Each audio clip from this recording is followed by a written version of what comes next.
ఇదంతా తతంగం మూసేసరికి అసలు మీ పార్టీ ఉంటుందా ఊడుతుందా అనేది నమ్మకం లేదు. మీరు పార్టీ పరంగా ఇస్తానంటే వద్దంటున్నారనే కదా. ఇప్పుడు ఇంతగానం చర్చ దేనికి జరుగుతూ ఉంది, ఇంతగానం నిరసనలు ఎందుకు జరుగుతూ ఉన్నాయి? పార్టీ పరంగా మాకు వద్దంటున్నారు వాళ్ళు. మాకు రాజ్యాంగబద్ధంగా ఇవ్వండి, ఒక జీవోని తీసుకురండి, 42% మాకు బీసీలకి 42% అవకాశాలు విద్యా ఉద్యోగంలో కూడా కావాలి, కల్పించండి అంటున్నారు. కేవలం రాజకీయంలోనే కాదు, విద్య వైద్యం ఉద్యోగంలో కూడా మాకు 42% కావాలంటున్నారు. ఇది పంచాయతీరాజ్ శాఖ అధికారులు ఇప్పటికే ఎంపీటీసీల విభజనను పూర్తి చేశారు. దానికి అనుగుణంగా ఎన్నికల సంఘం ఓటరు జాబితాను, పోలింగ్ కేంద్రాల జాబితాను సిద్ధం చేసింది. కానీ వీటికంటే ముందు ప్రభుత్వ సర్పంచ్ ఎన్నికలను నిర్వహించింది. సర్పంచ్ ఎన్నికలు ముగియడంతో గ్రామీణ ప్రాంతం నాయకులందరూ ఎంపీటీసీ ఎన్నికల్లో పోటీకి ఉత్సాహంగా ఉన్నారు.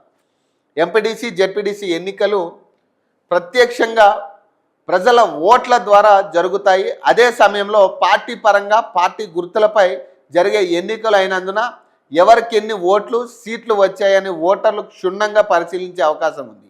వీరి ఎన్నిక తరువాత పరోక్ష ఎన్నిక విధానంలో ఎంపీపీ జెడ్పీ చైర్మన్ల ఎన్నికలు జరుగుతాయి. ప్రత్యక్ష ఎన్నికలతో పాటు పరోక్ష ఎన్నికలను పార్టీలు ప్రతిష్టాత్మకంగా తీసుకుంటాయి. అందుకే ఈ ఎన్నికపై అనుచితి వ్యవహరించాలని ప్రభుత్వం అధికార కాంగ్రెస్ భావిస్తున్నట్లు తెలుస్తున్నది. మరోవైపు ముందుగా మున్సిపల్ ఎన్నికలు నిర్వహిస్తారని బలమైన ప్రచారం జరుగుతూ ఉంది. కేంద్ర ఆర్థిక సంఘం నుంచి పట్టణ స్థానిక సంస్థలకు దాదాపు 700 కోట్ల నిధులు రావాల్సి ఉంది. వీటిని సాధించుకోవాలంటే వచ్చే మార్చిలోగా ఎన్నికలు నిర్వహించాలని ఉంది. మరి ఈ ఏడాది జనవరిలో మరి దీనికి సంబంధించి ఏమన్నా నోటిఫికేషన్ వస్తుందా?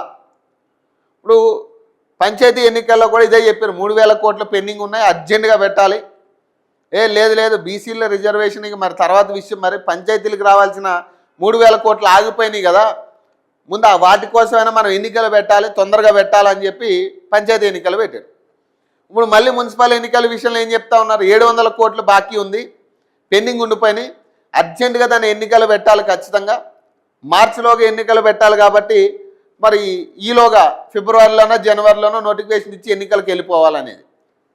ఇంత హడావడి దేనికి?